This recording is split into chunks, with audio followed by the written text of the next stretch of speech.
back to my channel. I have something to admit. I'm already through the first couple of steps for this process. And I did film it, so I'll walk you through everything that I've already done. First things first was counting my wall of keychain wallets and making sure that I had the exact number of quantities that I already had so that I don't bulk prep too many. Then it was time to start cutting out all of my fabrics. I ended up cutting these in larger sizes than I normally do if you watch my past videos. This is just because it'll make the quilting process go quicker. So I put those on some batting and stacked them up.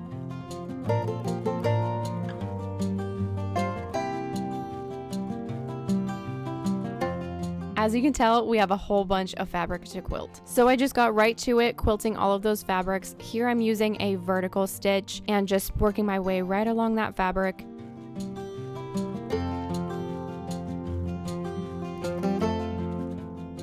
And every time that I get a little bit too much fabric and it's kind of getting in the way, I'll just fold it up, as you can see, under the throat of my machine, and that just keeps it out of the way and I can keep on going.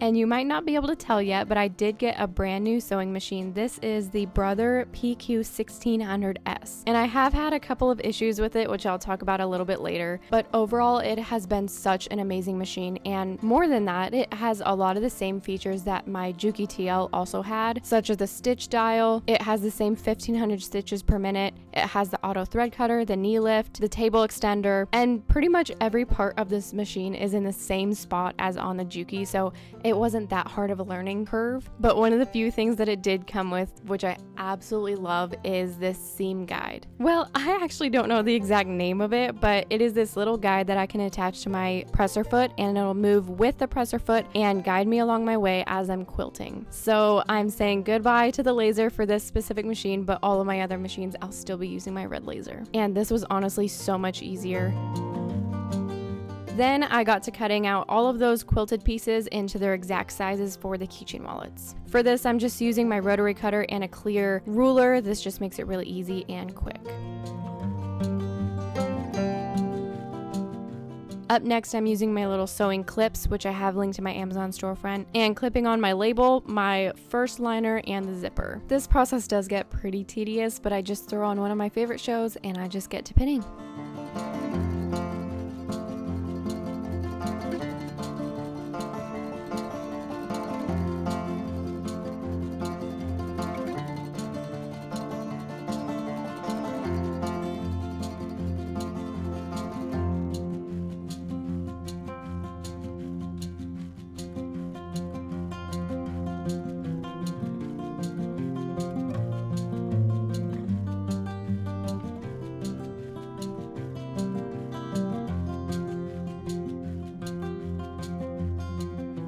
And that leads us to now, which is day 3, 4?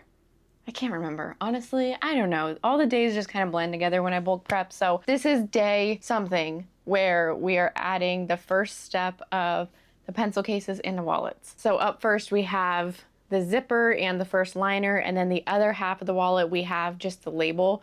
And I ended up running out of clips and labels and liners, so I had to like do all that quickly this morning. And so some of them aren't quite pinned, but I will just put them under the machine. I technically don't need to pin these, it just makes it quicker while I'm sewing. Later on, I'll kind of tell you why I got a new machine, what the plan is with the Juki, what I think of this new Brother, all those sorts of things. But yes, we have a brand new setup. Even like behind me, all of this is different. We have a completely different work area, and I'm still trying to get used to it. Even after a couple days of prepping, I'm not used to it yet, and I don't know if I quite like it. But the only way to figure that out is just by continuing to use it. I feel like it takes me a long time to get used to a new space, so I'm kind of working through that. And I'm just going to continue with our next steps, sewing all of our zippers on, our first liners, and our labels.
After I finished up sewing that second round of these wallets and pencil cases, I got right to work on pinning the third step of these wallets and pencil cases.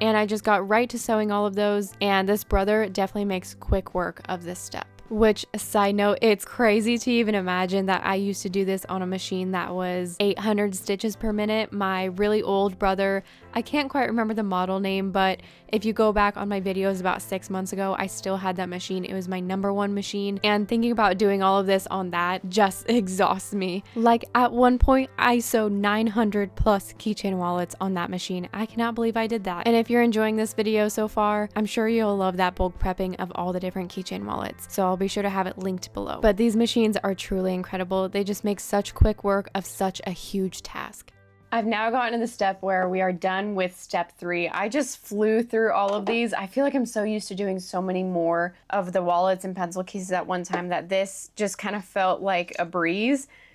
I will count the number of them at the end, but I'm not even sure how many I'm doing here. Maybe like 100? I really don't know. But now I just need to cut off all of the zippers from these so that I can flip them right side out. And during the whole process of this, I've been using this brand new Brother machine. This is the Brother PQ1600S. And the main reason that I got this machine is because the Juki has been giving me quite the problems. I'll just say that. I've had to take it in 3 times now, and only one of them was like my fault. And it was because I hit a zipper. Like, I hit it so hard, but that was like really easy. He just had to bend a plate back in place. It wasn't a big deal. But the other 2 times, I have had 2 screws come loose while I'm like top speed sewing, and they came loose at the very top of the machine. So it's not like something down here below where it would just like stop sewing. So I hit that zipper, as you guys heard in one of my recent videos, and then about a week later I had been sewing with it, you know, full speed, doing my wristlets, bulk prepping those, and for whatever reason I couldn't figure out what was going wrong, but my needle broke in 2 places, I later on found out, and it wouldn't even respond to the foot pedal.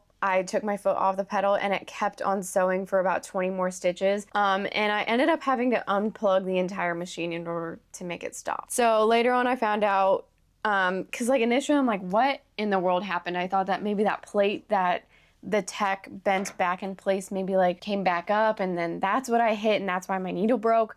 I didn't know what happened until I picked up my machine because I was going to take it in, and I heard that rolling noise, which I've heard before when I lost a screw the first time. And so I looked up here because I figured maybe it's the same screw. It wasn't the same screw. It happened to be one of the screws that controls the belt that goes down into the machine, and I did not want to mess with that at all. So I'm taking it in soon. It's just the fact that it's now happened twice just kind of makes me scared to use that machine. So I'm going to use this Brother full time. Like, this will be my main machine, and there are things that I like and dislike about it compared to the Juki, but the Juki will just be my backup for now, because right now I don't have like a good backup per se. I just have the Brother, what is this? It's back here. I don't even remember what it's called. It's called the Brother XL 2600i, and it is pretty old. Not in terms of like sewing machines. I know sewing machines can last a really long time, but I've just had it the longest out of my now collection of different sewing machines. And the main thing is the Brother behind me, that one only goes about 800 stitches per minute, and this one and the Juki go about 1,500 stitches per minute. So it's almost double the speed. So it's like I can get double the amount of work done within the same amount of time. So I wanted to have another backup machine just in case. I mean, like, these are gonna have to be serviced. They're gonna break. It's just part of having a business. And I would rather feel secure in having another machine with me than what I've had happen for like 2 weeks now, is where I don't have the Juki and I have the Brother, and it's like, yes, I made all those crew necks and it was like great to be able to get all that done, but there's other things that I need to sew, and there's orders that need to be done, and just all sorts of things. So this Brother sewing machine is probably what I'm gonna keep around full time now. And then the Juki is going in like a couple days, and I should have that back maybe in 2 weeks, so then I can have that as my backup. But it has just been frustrating. I share some of this on my Instagram story, but I don't share a whole bunch just because, I mean, things are constantly changing, so it's not like any updates I give would be real time. It's just always something going wrong, and that's just part of a business, right? But anyways, now that you know the backstory, and I have used this Brother for about a week now, sewing all of these, I've used the Brother, my new Brother. We should have names for these. I don't even know what to name it. But one thing that I have found, which I did read a review about when deciding to get this machine, was that your top thread, whenever you use the auto thread cutter, which I'll try and insert a video. I don't know if I got any on video, but it happened multiple, like almost every 3 times that I used the auto thread cutter, the top thread would come out of the eye of the needle, and so it was like the tension was too tight. So I would always adjust the tension. I would rethread it, make sure it all looks good. I would sew, 3 different stitches using the auto thread cutter each time, and then it would do it again. And so it's like, I don't know if any of you guys have this machine, or if you know what's going on with the machine, please let me know what I can do to fix it, because it's extremely frustrating. Okay, before I ramble on too much about my tension being wrong, let me really quick clarify. I fixed the tension. And by fixed, I mean I noticed that my top spool of my thread was completely at an angle, which it's supposed to be threading directly off the top of that spool. So let me direct your eyes right back here to the back of my machine. As you can tell, it is sitting at a little bit of an angle. And when it's at that angle and the top thread is being pulled, it's gonna come off that spool irregularly, meaning every single time that I hit that auto thread cutter, it could be pulling a little more, it could be releasing a little more, causing irregular tension and causing that thread to always come out of the eye of the needle, which admittedly took me a week to figure out. So if you're having similar issues, try this out, see if that's what's wrong. I really sat there for about an hour trying to figure this out, and finally realized that it was that thread. Anyways, just had to let you know I figured it out, but back to the video. Another downside to this compared to the Juki was the knee lever hurts my legs so bad. Let me take it out and show you. This is the knee lever. It is just straight up metal. There's no plastic about it. There's nothing on it. I think I'm gonna make a little cover, like sew some sort of cover to put on that, because it hurts my leg so bad. I can't even describe the pain, and I don't know why it hurts so bad. But I also tried using the Juki knee lever in this machine, and that doesn't work either. It doesn't lock. But the Juki knee lever never hurt my leg like this has. What else? I feel like I'm just dogging on this thing. There are a lot of great things about it, and it's very, very similar to the Juki. I honestly would think it is pretty much the same machine, and I wouldn't be surprised if they are pretty much the same underneath all the face of it. One thing that I don't like is I don't have the button anymore to either do like half a stitch in or half a stitch up. The Juki always had that so that I used it mainly on my makeup bags when I was like skipping over the huge zipper, because I don't sew over those, but that I would like skip over the zipper by lifting up the foot, and then I would press that button to make the needle go back in, and then I can start sewing again. But that's not a huge deal. Yeah, I'm trying to think about anything that, oh, one other thing is that this machine does not move at all. The Juki, which I think could be part of my issue with screws coming loose and just like falling out, is the Juki bounced. I don't know if you guys, look, I'm just like asking any help here. I don't know if you guys have a Juki or a machine that like bounces while it sews, but this does not move at all. And I feel like that's how it's supposed to be. My other Brother doesn't move at all, but the Juki like bounces and eventually will start wiggling its way back. So that could also be part of my issue. Maybe it's like off balance or something. I don't know if that's a known problem or something, but yeah, I'm just gonna take it in and figure out what's wrong with it. But otherwise, I mean, this machine is amazing. It has been really nice, and I'm glad that I have a new machine that I know how to use. It is reliable. It has not lost any screws yet. I'm like praying. But I just got that Juki like 6 months ago, so it's been kind of frustrating now that I've lost 2 screws within almost 6 months. I mean, it is just a whole mess. So that is why I'm sewing with a brand new machine. I would recommend this Brother machine. I know I love my other Brother sewing machine, so that's why I got another Brother, and it has just been a workhorse this week. It has gone through all of these.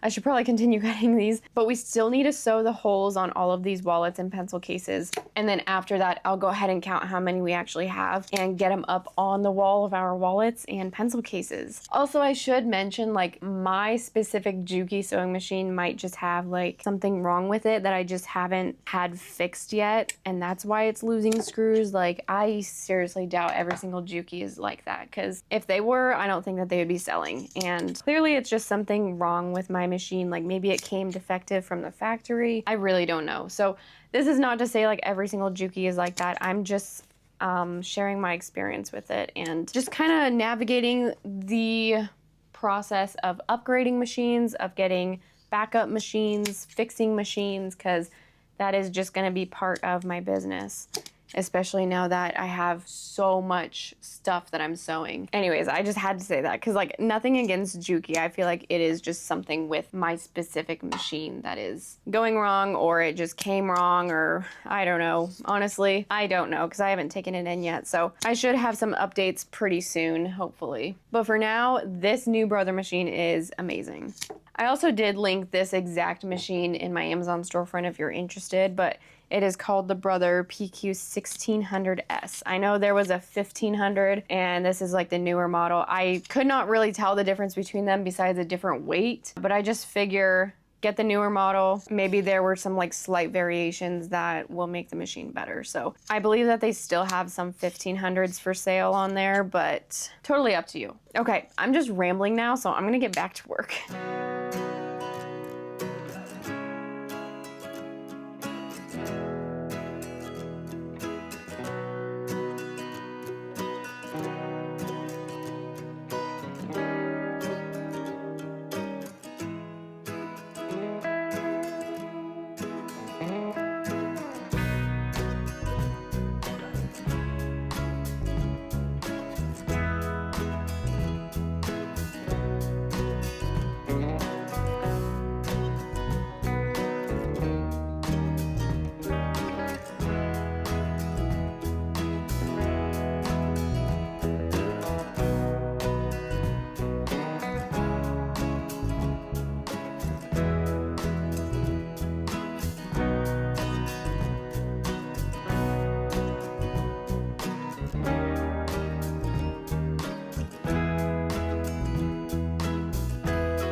We are officially done with keychain wallet and pencil case prep for the upcoming market season. I ended up putting half of our pencil cases in our new dig bin. I created this little bin for at market, and it's just a full-on dig bin of different pencil cases. And then I have our other bin of pencil cases up there, and then also some more in that little bin. Those were just already made, so I just stashed them away so that I don't use them for any orders. And then I'll just throw this bin up on that top shelf as well. And as for wallets, here are all the done wallets, including these. I'm gonna go ahead and count them really quick. And the total is 61 keychain wallets, which is incredibly good for 1 week of prep, including almost the same number of pencil cases. I didn't count those, but I think we had almost an even number. But it feels so good to have all of that done. Keychain wallets and pencil cases are always best sellers at market, so I want to have as many as possible. And of course, I can always prep once we get closer to the date as well. It's just nice to get some of this bulk prepping out of the way early on. And my very first market is September 20th and 21st, and it's by Love the Locals. It is a very popular market. I've never been to this one, but I did go to their holiday one last year, and it was just incredible. So I'm hoping for a really good turn out for that one, so I'm just prepping as much as I possibly can. But this gets me so excited for market season. I love being able to sell all my products in person and just be able to talk about them to customers. I hope you guys enjoyed this whole process of bulk prepping. I know a lot of people enjoyed my previous bulk prep videos, just something to put on in the background while you're prepping your own products, so I just thought I'd film this one as well. I should have some more coming up because I have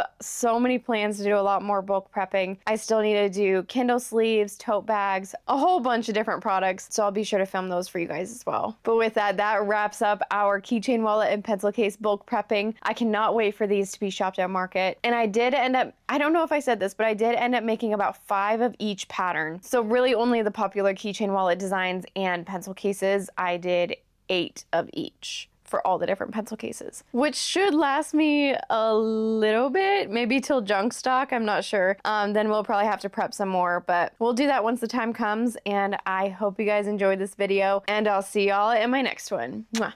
Bye.